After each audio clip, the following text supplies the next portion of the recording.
اسکندریہ کا اتھنیشیس اور سپرین وغیرہ کی تحریروں کی جانچ پڑتال کرنے سے اس نتیجہ پر پہنچے ہیں کہ مقدس ابراہیم کے بارے میں شک کی کوئی گنجائش نہیں چھوڑتا۔ اس کے مطابق مقدسہ مریم خدا کی دلہن ہے، گو کہ یہ مذہبی عقیدہ اور تعلیمات کی ایک قسم ہے جس میں کئی ایک تضادات اور متفرقات پائے جاتے ہیں۔ یعنی یہ ابتدائی صدیوں کی بات کر رہے ہیں کہ یہ ان کا عقیدہ ہے، تضادات اور اختلافات پائے جانا یہ ضرور ہے، وہ پائے جاتے ہیں، مگر اسے خدا کی بیوی اور خدا کی دلہن یہ عقیدہ موجود ہے۔ آگے وہ لکھتے ہیں کہ یونانی آباء کلیسیا نمبر 4 پہ وہ لکھتے ہیں کہ مقدسہ مریم کے لیے خدا کی دلہن کا لقب استعمال کرنے والوں میں سے ایک مقدس جرمانس از قسطنطنیہ ہے۔ یہ ہے وہ شخص جس نے یسوع کو مریم کو خدا کی بیوی کہا اور خدا کی دلہن کہا۔ اسی طرح دمشق کا مقدس جان اپنی تحریروں میں مقدسہ مریم کو خدا باپ کی دلہن لکھتا ہے۔ وہ کہتا ہے کہ یہ مناسب تھا کہ وہ دلہن جس کو باپ نے اپنے لیے مخصوص کیا وہ الہی وانوں میں قیام پذیر ہو۔ قدیم ترین مخصوص حوالہ جو ہمیں مقدسہ مریم کے خدا کی بیوی اور خدا کی دلہن کے بارے میں ملتا ہے وہ یونانی ادب اور تحریروں میں ایک واضح ہے۔ آگے انہوں نے لاطینی آباء کلیسیا کا بیان کیا ہے اور 8ویں صدی کے اندر انہوں نے اس کی متعدد مثالیں دی ہیں کہ یہ عقیدہ اپنے زور و شور کے ساتھ موجود ہے کہ خدا کی بیوی اور خدا کی دلہن کا۔ تو آگے چل کے وہ لکھتے ہیں کہ خدا کی دلہن اور روح القدس کی دلہن کا نظریہ اور تصور عام ملتا ہے، اور اس کے ساتھ اس بات پر زور دیا گیا ہے کہ مسیح کی دلہن کا لقب کلیسیا کے لیے مخصوص ہونا چاہیے۔ یہ ایک الگ ٹرم ہے، وہ ایک الگ ٹرم ہے، دونوں کو الگ الگ انہوں نے یہ بیان کیا۔ اچھا، خدا کا مسیح کے طور پہ نوٹ کر رہے ہیں، ایک اور حوالہ سن لیں، ایک اور حوالہ سن لیں، اتنی جلدی نہ کریں ابھی۔ یہ ہے صفحہ نمبر 78۔ یہاں انہوں نے جسمانی تعلق بیان کیا ہے خدا اور مریم کا، دونوں کا جسمانی تعلق بیان کیا ہے، اور انہوں نے کہا ہے کہ گرامر کے لحاظ سے فعل سایہ ڈالنا جو کہ روح کے عمل کو ظاہر کرنے کے لیے استعمال ہوا ہے، اس کا تعلق حمل سے ہے، جیسے کہ اس کا استعمال پرانے عہد نامہ میں خدا کی موجودگی سے لیا گیا۔ یہ بڑی کام کی بات ہے، سنیے گا، انہوں نے وہ لفظ بھی بتا دیا ہے۔ سامی زبان میں پائے جانے والے اس لفظ کے برابر عبرانی زبان میں سالل اور ارامی زبان میں تالل یہ لفظ ہے۔ یہ لفظ جو ہیں ان کے مجموعے تالت کا مجموعہ یہ ازدواجی تعلق کو ظاہر کرتے ہیں، دونوں کے ازدواجی تعلق کو ظاہر کرتے ہیں، یا انہوں نے کوئی کسر ہی نہیں چھوڑی، ازدواجی تعلق بھی انہوں نے ثابت کر دیا۔ اچھا، اب آ جائیں کیتھولک کی بائبل کے حاشیہ پہ۔ انہوں نے لکھا ہوا ہے کہ روحانی مصنفین ان باتوں کے علاوہ اس کتاب میں کامل ارواح اور خصوصاً خاتون مبارک مقدسہ مریم کنواری کے ساتھ خدائے مہربان کے ناقابل بیان وصال کا ذکر پاتے ہیں۔ پادری جے علی بخش ہیں، ان کی ایک تفسیر ہے، ان کی مشہور تفسیر ہے پادری جے علی بخش صاحب کی، پہلی جلد صفحہ نمبر 132 کے اندر وہ یہ لکھتے ہیں کہ بعض مسیحیوں نے مریم کو ملکہ سمانی اور خدا کی بیوی کہا ہے، ٹھیک ہے؟ تو یہ کہنا کہ یہ مسلمانوں نے آپ پہ بہتان لگایا ہے، یہ تو سرے سے اسلام سے پہلے، محمد رسول اللہ صلی اللہ علیہ وسلم کی رسالت سے پہلے آپ کی یہ مادر کلیسیا میں یہ عقیدہ پایا جاتا ہے، آج بھی پایا جاتا ہے۔ وہ خدا کی دلہن اور بیوی بنا رہے ہیں، اس کی محبوبہ بنا رہے ہیں، اور اسے زمین سے اٹھا کے آسمان پہ لے جانا تک جو ہے نا وہ سارا ثابت ہے، اس کی عیدیں بھی منا رہے ہیں۔ اب ایک بات ہے، لاجیکلی بات میں کروں گا، ایک منطقی بات کروں گا، وہ یہ ہے، یہ پکڑ لیں بھائی، وہ یہ ہے کہ اگر ہم مانیں روحانی بیٹے اور جسمانی بیٹے میں آپ یہ فرق تھوڑا سا سمجھ لیں۔ روحانی بیٹا یسوع مسیح نے خود بیان کر دیا ہے پہاڑی باز کے اندر کہ وہ جو نیک ہوں گے، جو خدا کی مرضی کے اوپر چلتے ہیں، جو بدی سے دور ہیں، جو شیطانی کاموں سے دور ہیں، وہ خدا کے بیٹے ہیں، ٹھیک ہے؟ یہ ہوا روحانی بیٹا۔ جو جسمانی بیٹا ہوتا ہے، جسمانی بیٹا جو ہوتا ہے اس کے لیے ضروری ہے، ایک تو مونوگنیز کا لفظ موجود ہے، ایک اگر آپ جسمانی بیٹا مانتے ہیں تو پھر آپ کو بیٹا انسان ہے، تو یہ منطقی سی بات ہے کہ جب ہم یسوع کو خدا کا بیٹا مانیں گے تو ہمیں یہ ماننا پڑے گا کہ یہ جو ہے وہ خدا کا بیٹا ہے، جسمانی ماننا پڑے گا، روحانی مان کے ہم یسوع کو خدا نہیں بنا سکتے۔ جسمانی روحانی مانیں گے تو یسوع کو انسان ماننا پڑے گا، اور وہ انسان تھے، بائبل کے اندر ان کی انسانیت جو ہے وہ واضح ہے، تو ان کی انسانیت واضح ہے، ان کا پیدا ہونا، پلنا، بڑھنا اور سارا کچھ جو ہے یہ واضح ہے۔ اگر ہم جسمانی مانیں گے تو پھر یہ منطقی سی بات ہے کہ وہ پھر خدا ہوں گے، یسوع پھر خدا ہوں گے، جسمانی مانیں گے تھے۔ جسمانیت کا انکار کر کے آپ یسوع کو خدا نہیں منوا سکتی ہیں، کیونکہ پھر وہ ابن مریم ہوں گے۔ ہاں جی، اگر آپ کہیں کہ یسوع خدا کا جسمانی بیٹا ہے تو پھر تو ٹھیک ہے، پھر آپ اسے خدا کہیے، پھر تو ایک بات بنتی ہے۔ آپ کہیں کہ وہ خدا کا جسمانی بیٹا نہیں ہے، صرف روحانی بیٹا ہے، ہاں جی، تو پھر آپ اسے خدا کا وارث بھی بنا دیں، آپ اسے قادر مطلق بھی بنا دیں، ساری کی ساری صفات خدا والی اس میں ڈال دیں، یہ ممکن نہیں ہے۔ اب آپ لوگ جو ہیں، میں کہتا ہوں کہ کیتھولک والے جو ہیں وہ جرت کرتے ہیں اور سرعام جو ہے وہ یہ بیان کرتے ہیں کہ مریم خدا کی بیوی ہے اور یسوع جسمانی تعلق سے پیدا ہوا ہے۔ آپ لوگ منافقت کرتے ہیں، معذرت کے ساتھ برا نہ منائیے گا، کہتے آپ بھی وہی ہیں، چہرے پہ ایک نقاب چڑھا کے کہتے ہیں کیا آپ یسوع کی دوہری شخصیت مانتے ہیں؟ دوہری شخصیت، کامل انسان، کامل خدا۔ کیسے کامل انسان؟ کامل انسانیت کہاں سے آئی؟ مریم کی طرف سے۔ الوہیت کہاں سے آئی؟ خدا کی طرف سے۔ جب دونوں کا ملاپ ہوگا، خدا کا اور مریم کا ملاپ ہوا، تو ایک تیسری چیز نے جنم لیا جو کامل خدا بھی تھا، جو کامل انسان بھی تھا۔ یہ ہے اس کا اصل فلسفہ، جس کو یہ دھوکہ دینے کے لیے بیان نہیں کرتے۔ بیان کیوں نہیں کرتے؟ اس لیے نہیں بیان کرتے کہ اگر یہ بیان کریں گے تو یہ تو بچہ بھی آپ کے دلائل کو رد کر دے گا کہ یسوع کیسے الہ ہو سکتا ہے، خدا ہو سکتا ہے، وہ پیدا ہوا، پلا بڑا، پرورش پائی، وہ کھاتا پیتا تھا، اسے آپ نے صلیب پہ لٹکا دیا، وہ کیسے معبود ہو سکتا تھا؟ اس اعتراض سے بچنے کے لیے آپ اس حقیقت کو واضح بیان نہیں کرتے۔ اور یہ بات اظہر من الشمس ہے۔ میں ایک مثال، دنیاوی مثال آپ کو دیتا ہوں، مثال کے طور پہ ایک گھوڑا ہے اور ایک گدھا ہے۔ گھوڑے کے اندر بھاگنے کی خاصیت ہے، وہ بہت تیز بھاگتا ہے، تو اس کے اندر وزن زیادہ اٹھانے کی جو صلاحیت نہیں ہے۔ وہ بھاگنے کی صلاحیت اس میں موجود ہے کہ بھاگ وہ بہت سکتا ہے، مگر وزن زیادہ نہیں اٹھا سکتا، اس کی ایک لمٹ ہے۔ ایک گدھا ہے، گدھے کے اندر زیادہ بھاگنے کی جو ہے نا وہ خاصیت نہیں ہے، مگر وہ وزن جو ہے وہ بہت زیادہ اٹھا سکتا ہے۔ اب انہوں نے کیا کیا؟ کنٹراسٹ کیا، کنٹراسٹ کر کے گدھے اور یہ گھوڑے کا کنٹراسٹ کر کے ایک تیسری چیز کو جنم دیا، اس کا نام ہے خچر۔ ٹھیک ہے، اس کی ہو گئی، خچر کی ہو گئی دوہری شخصیت۔ ایک اسے ماں کی طرف سے ملی، دوسری اسے ملی باپ کی طرف سے، وہ ایک تیسری چیز نے جنم لیا، وہ ہوا خچر۔ اسے کہتے ہیں دوہری شخصیت۔ اب جب آپ دوہری شخصیت کا عقیدہ رکھتے ہیں تو جسمانیت کا انکار نہیں آپ کر سکتے، یا دوہری شخصیت کا انکار کر دیں یا جسمانیت کا انکار کر دیں۔ آپ کا یہ عقیدہ بین ہے، آپ کا یہ عقیدہ واضح ہے کہ یسوع کامل خدا تھا، یسوع کامل انسان تھا۔ انسانیت کہاں سے آئی؟ مریم کی طرف سے۔ اور جو ہے الوہیت کہاں سے آئی؟ وہ خدا کی طرف سے۔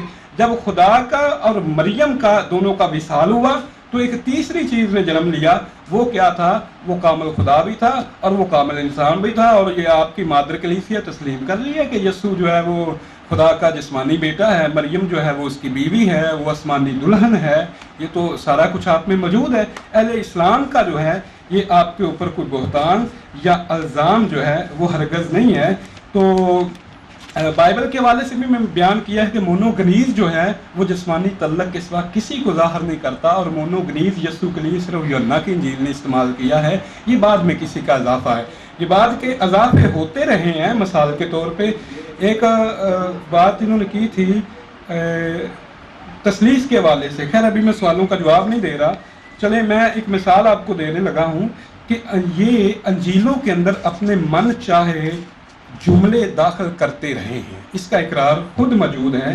یہ میں نہیں کہتا، یہ پادری برکت اللہ ہیں، ان کی کتاب صحت کتب مقدسہ ہے، یہ اقرار موجود ہے، اور وہ لکھتے ہیں کہ باپ، بیٹا اور روح القدس یہ قدیم نسخوں میں موجود نہیں تھے، کسی نے تفسیر کے طور پہ حاشیے پہ اس کو لکھا تھا، بعد میں آنے والوں نے سمجھا کہ وہ چاہتے تھے کہ یہ عقیدہ جو ہے یہ بائبل کے اندر شامل ہو جائے، انہوں نے متن کے اندر داخل کر دیا ہاں جی۔ تو یہ آج بھی بعد میں جب تحقیق ہوئی، قدیم نسخوں کو دیکھا گیا تو اس کو خارج کر دیا گیا۔ یہ 191 ہے سیتھے کتب مقدسہ کا۔ ہمیں یہ بھی مثال مل گئی کہ یہ من چاہے جملے اپنی بائبل میں شامل کرتے رہے۔ میرا وقت ختم ہو گیا ہے، تو باقی میں آئندہ بیان کروں گا۔ بہت شکریہ۔